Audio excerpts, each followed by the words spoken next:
One of the best names in sports history is in the portal. That would be Mr. All Wright. All Wright, who is a freshman. Well, he just finished his freshman season as a guard at Valparaiso. He was one of the best players on Valparaiso, if not the best scorer on Valparaiso. 15 and a half points a game, 2 rebounds, 2.5 assists, 41% from the floor, 38% from three on high volume, 5 3 points attempts a game, and 81% from the line. This is a kid that I believe has some actual shit to him as a scorer. Like, I just like watching him. I think he plays with an edge. I think he can do a lot off the bounce. I think he's also a great shooter. So, not surprised that Mr. All Wright is receiving a lot of interest as a guy with theoretically 3 years of college left to play. Do want to make this known as well. All Wright has a brother named Always Right, who played at Rhode Island and is also in the portal, I believe. So there is a world here where Always and All Right end up going together to be a backcourt somewhere together. For now, I don't know who's after Always Right. I don't believe that he is the player that All Right is.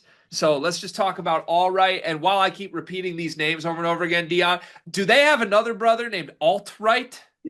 It kind of feels like that, right? The All, Always, and Alt, the Wright family. Or a fourth one named Never Right. Just crazy to me, man. So here's some schools on the list for All right now. South Carolina, Florida State, Butler, Richmond, Kansas State, Loyola, Chicago, shout out Drew Valentine, Ramblers, baby. Mississippi State, Illinois, St. Louis, Kansas, Ooh. Boise State, DePaul, George Washington, USC, Iowa, Cincinnati, Ohio State, Baylor, Oklahoma, and Dayton. Pretty rare to me that you see Illinois and Kansas on the same recruit list as George Washington and Richmond this early in the cycle. So what do you make of All Right? Yeah, he's all right. No, I'm just kidding. It's a great delivery there. No, honestly, I see the vision. So he shot 38% from three on 5 attempts as a freshman, right? So I mean that's kind of like the three pointers is the way the game's going. So you're probably looking at I'm getting 3 years out of a nearly 40% on high volume 3 point shooter. I think every team's probably gonna be a little bit interested in him. He feels more mid-majory than he does Kansas though, or even like low power five. Like USC makes a ton of sense for All Right and Always Right. Like if Musselman was just doing a bit and he brought them in like that makes perfect sense to me. And he's like, oh, I'm going to spend $10 million on my first five players, then I'll just have the Wright family coming off the bench for free. So like I could see USC, but Kansas, Illinois feels like a stretch. Like that feels like maybe they made a phone call and All Right was like, yeah, they actually gave me a scholarship offer. And Bill Self is like, no, I didn't. I just reached out through text.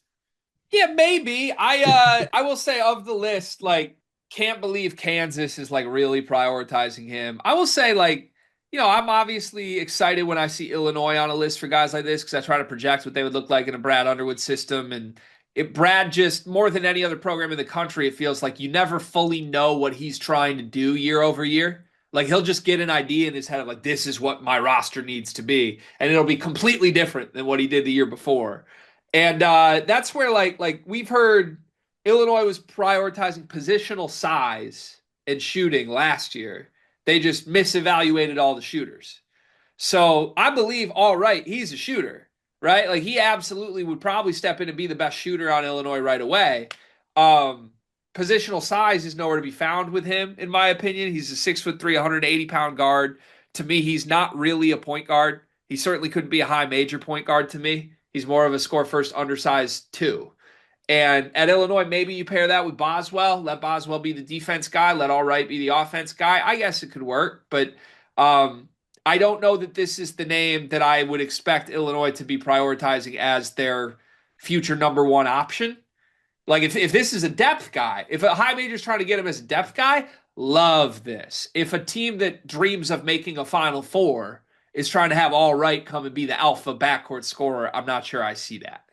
Yeah, like if this was more so like, hey, we're bringing All Right in for 3 years plus, obviously the way college works, you could probably swing a fifth year of eligibility too, and maybe he develops into that. Like, I guess I could see like senior year All Right being one of the best players on Illinois. But if this is their priority of like, hey, we're losing Gasparis, we're losing Will Riley, don't worry, we got All Right. That feels like a little bit of a swing and a miss. I mean, Kansas is in on Donovan Dent. They already have Darren Peterson. If they leave the idea of having a Donovan Dent, Darren Peterson backcourt to wind up with All Right, like that also feels kind of crazy. So I have a proposal of where I'd like to see these guys go. Because number one, the most important thing to me by far here is that I want to see all and always together. Like you have to have my starting backcourt is all and always right. That's incredible. Um, so there's two I could see as good landing spots. I could see them at Butler. Couldn't you just see Thad Matta trotting those two out? Like, good luck. Like, let's see. It just makes sense. And then this would have made more sense to me under the previous regime. But could you see these two pairing up and going to Iowa? Oh, yeah, I could. And backing up Bennett Sturt. Or even maybe they go three guard system. Bennett Sturts is the point guard, and then all and always who aren't exactly floor general types just get to hunt their shot a little bit, play next to one of the best point guards in the country, play in a super slow system that limits possessions and just is tough to guard offensively. I could see it. Almost dropped my mic just there. That's the second time that's happened this morning. But I think I can see that. I can see that. Um the thing with Ben McCollum is he plays really slow, right? Like that's the MO in his coaching style. Super slow. Three guard lineup could make that work, where it's like, hey, we're gonna play slow. We have our primary ball handler, but our off guards could also handle the ball if you try to take Sturts out of it. I could see that. That's a good fit. Yeah. And he last year, so he went 6'3" Isaiah Jackson as the other guard with Bennett Sturts. And then really they played a true three in Mitch Mascari, who was like 6'5". So I don't know that that's necessarily what Ben McCollum wants to do. But that just jumped out to me on a list as a team that you could keep an eye on for this. But, anyways, all right. Fun player. Be interesting to see where he goes. We'll have more coverage of this as the portal progresses. Subscribe to Sleepers Media so that you get all of our portal updates every single day. It is March, and that means that March Madness is upon us. And if you are looking for a place to play, Underdog Fantasy has you covered. Sign up and deposit using code SLEEPERS, that's code SLEEPERS, to receive up to $1,000 in bonus credit plus a free pick. Head over to Underdog Fantasy today and use promo code SLEEPERS to take advantage of this amazing offer.